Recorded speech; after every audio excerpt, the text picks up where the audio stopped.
ദൈവത്തിന്റെ അതിപരിശുദ്ധമായ നാമം വാഴ്ത്തപ്പെടുമാറാകട്ടെ. എല്ലാവർക്കും നല്ലൊരു സുദിനം ആശംസിക്കുന്നു. പ്രിയ സഹോദരങ്ങളെ, ഇന്ന് നമ്മൾ ചിന്തിക്കുന്ന ഒരു വചനം വിശുദ്ധ മത്തായി സ്നേഹത്തിൽ എഴുതപ്പെട്ട കർത്താവിന്റെ സുവിശേഷം 12-ാം അധ്യായം 30-ാമത്തെ തിരുവചനം. എന്നോടുകൂടെ അല്ലാത്തവൻ എനിക്ക് എതിരാളി അത്രേ, എന്നോടുകൂടെ ചേർക്കാത്തവൻ ചിതറിക്കുക തന്നെ ചെയ്യുന്നു.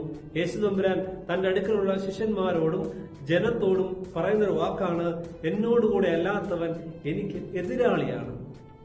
ദൈവത്തിന്റെ പ്രിയ സഹോദരങ്ങളെ, ഇന്ന് നിങ്ങളോട് ദൈവത്തിന്റെ പരിശുദ്ധാത്മാവ് ചോദിക്കുന്ന ഒരു ചോദ്യമുണ്ട്. നീ ക്രിസ്തുവിന് അനുകൂലമായിട്ടാണോ ഈ ഭൂമിയിൽ ജീവിക്കുക, അതോ ലോകത്തോടുള്ള മൈത്രിയിലാണോ നീ ജീവിക്കുന്നത്?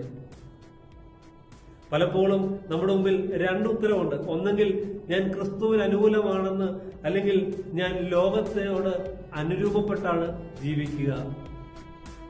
പ്രിയപ്പെട്ടവരെ, എന്നാൽ ചില ആളുകളുണ്ട്, ഇതാ രണ്ട് ഭാഗത്തും നിൽക്കാൻ ആഗ്രഹിക്കുന്നുണ്ട്.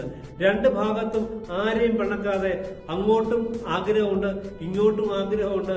രണ്ടിന്റെയും മധ്യത്തിൽ നിലയുറപ്പിക്കും. അവിടെയും വേണം, ഇവിടെയും വേണം. ചിലര് പറയാറുണ്ട്, കയ്യാലപ്പുറത്ത് തേങ്ങ പോലെയാണ്. അവിടെ അങ്ങോട്ടും പോകാൻ മറിയാം, ഇങ്ങോട്ടും വേണമെങ്കിൽ വീഴാൻ സാധ്യതയുണ്ട്. രണ്ടിന്റെയും ഇടഭാഗത്ത് നിൽക്കുന്ന കുറച്ചാളുകളുണ്ട്.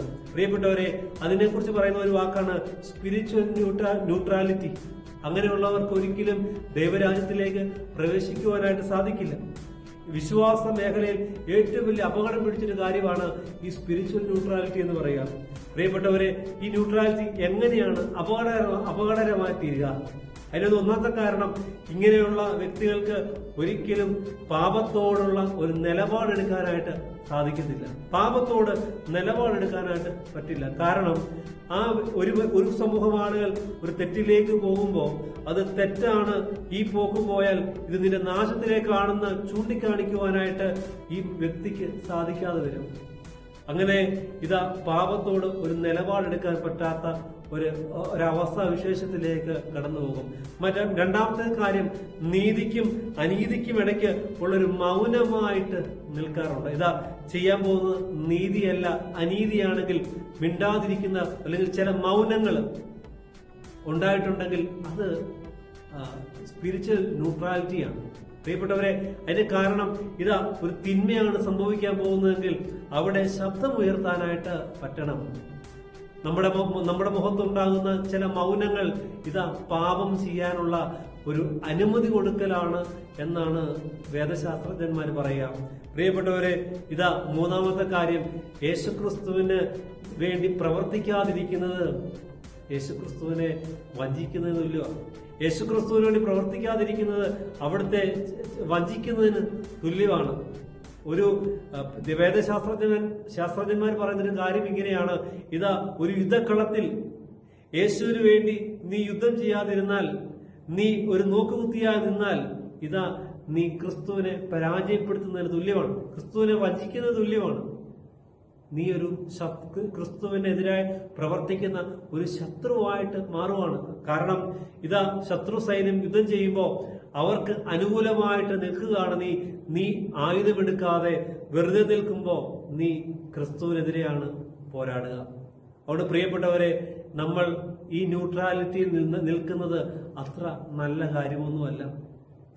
ചില ആളുകൾ പറയും, എനിക്ക് യാതൊരു അഭിപ്രായമില്ല. ഒന്നിലും ഒരു അഭിപ്രായമില്ലാതെ നിൽക്കുന്ന ഒരവസ്ഥ. നമുക്ക് എപ്പോഴും ക്രിസ്തുവിന് വേണ്ടി നിലപാടെടുക്കാനായിട്ട് നമുക്ക് പറ്റണം. പാപത്തിനെതിരെ നിലപാടെടുക്കാൻ പറ്റണം. ക്രിസ്തുവിന് വേണ്ടി ഈ ഭൂമിയിൽ ജീവിക്കുവാനായിട്ട് നമുക്ക് സാധിക്കണം.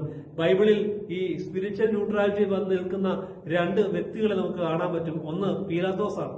യേശു തെറ്റ് ചെയ്തില്ല എന്ന് കണ്ടിട്ടും അവനെ കുരിശിക്കാനായിട്ട് വിട്ടുകൊടുക്കുന്ന പീലാത്തോസ്, അദ്ദേഹം സ്പിരിച്വൽ ന്യൂട്രാലിറ്റിയുടെ ഒരു ഇരയാണ് എന്ന് നമുക്ക് കാണാൻ പറ്റും.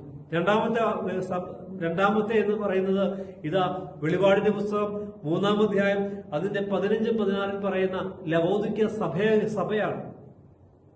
ആ സഭയെക്കുറിച്ച് പറയുന്ന വചനം ഇങ്ങനെയാ പറയുക, നീ ഉഷ്ണവാനോ ശീതവാനോ അല്ല, നീ ശീതോഷ്ണവാനാകയാൽ എന്റെ നാവിൽ നിന്ന് ഞാൻ നിന്നെ പുറത്ത് തള്ളിക്കളയും. ഒന്നെങ്കിൽ നീ ചൂടായിരിക്കണം, അല്ലെങ്കിൽ നീ തണുപ്പായിരിക്കണം. രണ്ടും കൂടെ കൂടുന്ന അവസ്ഥ നല്ലതല്ല. പ്രിയപ്പെട്ടവരെ, ഇന്ന് നമുക്കൊരു തീരുമാനമെടുക്കാം. ഞാൻ എന്റെ കർത്താവിന് വേണ്ടി നിലപാടെടുക്കും. കർത്താവിന് വേണ്ടി ഞാൻ ജീവിക്കും. ഈ ഭൂമിയിൽ ഞാൻ ജീവിക്കുന്നെങ്കിൽ അത് ക്രിസ്തുവിന് വേണ്ടി ആണ് എന്ന് ഒരു തീരുമാനമെടുക്കുവാൻ നമുക്കിടയാകട്ടെ. നമ്മളെ പൂർണ്ണമായും കർത്താവിന്റെ കരങ്ങളിലേക്ക് സമർപ്പിക്കാം. കർത്താവെ, എന്റെ ജീവിതം ഇതാ ഒരു തിരുമുൽ കാഴ്ചയായി ഞാൻ നിനക്ക് സമർപ്പിക്കുന്നു. ഞാൻ നിനക്ക് വേണ്ടി ഇനിയുള്ള ജീവിതം ജീവിക്കുവാൻ ആഗ്രഹിക്കുന്നു. എന്നെ എടുത്തുപയോഗിക്കണമെന്ന് പ്രാർത്ഥിക്കാം. ആയതിന് ഈ വചനഭാഗം ഇടയാകട്ടെ. സർവശക്തനായ ദൈവം നിങ്ങളെല്ലാവരെയും വാഴ്ത്തി അനുഗ്രഹിക്കുമാറാകട്ടെ.